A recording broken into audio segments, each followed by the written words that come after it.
All right, guys, I'm out here in the shop today working on my old 1968 F-250.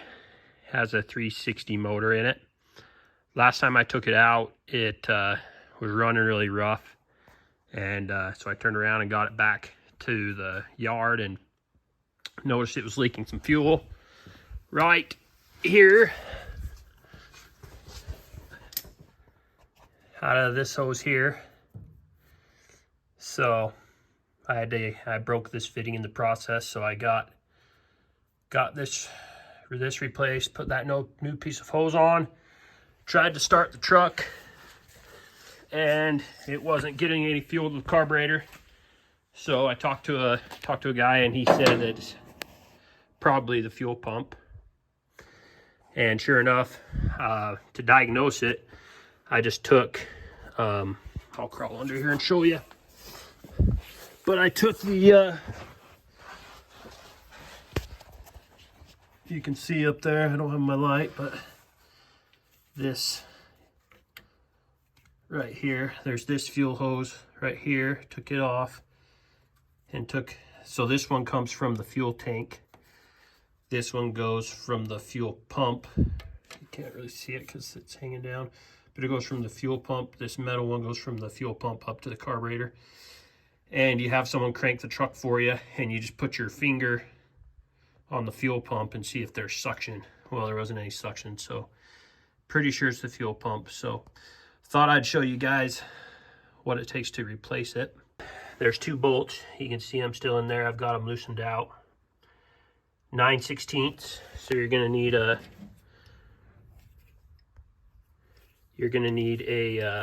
extension and a wobble.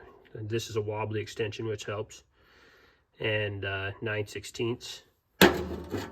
And you're able to reach down under this power steering pump like this and get back in there through this area. I watched a video on a guy actually took the power steering pump off, which would be nice, but I wanted to do it without it just so I could avoid that hassle. So anyways, yeah, you just take those two bolts out, and then yeah, slide the new one in there, put a dab of grease on the actuator arm there, and should be good to go. So we'll come back here in a few. All right, we're back again. So we got the fuel pump out. It's on the bench here. You can see the new one right beside it. It's the new one's a Delphi product. I just got it on Amazon. Pretty easy to search. Comes with a gasket and one extra gasket. This brass piece here is separate in the bag. So you take that. I put some Teflon tape on it and screwed that in.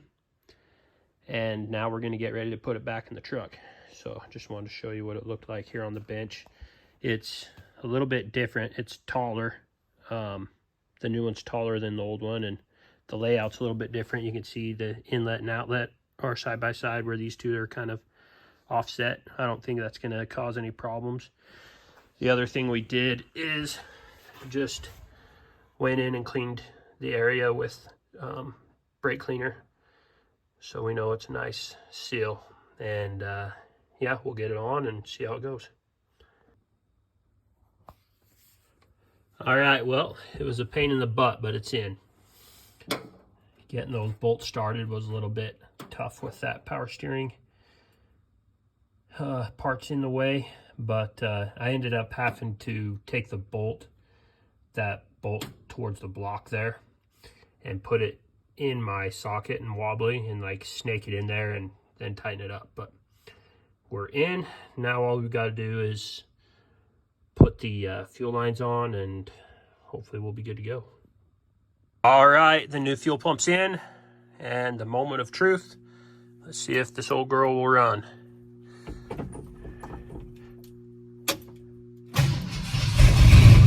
Oh yeah.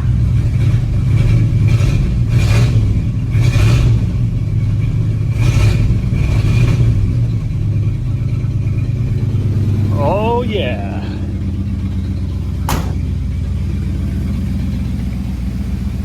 Gotta love it.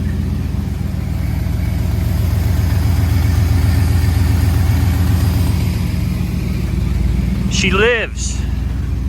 Can't wait to get it back out.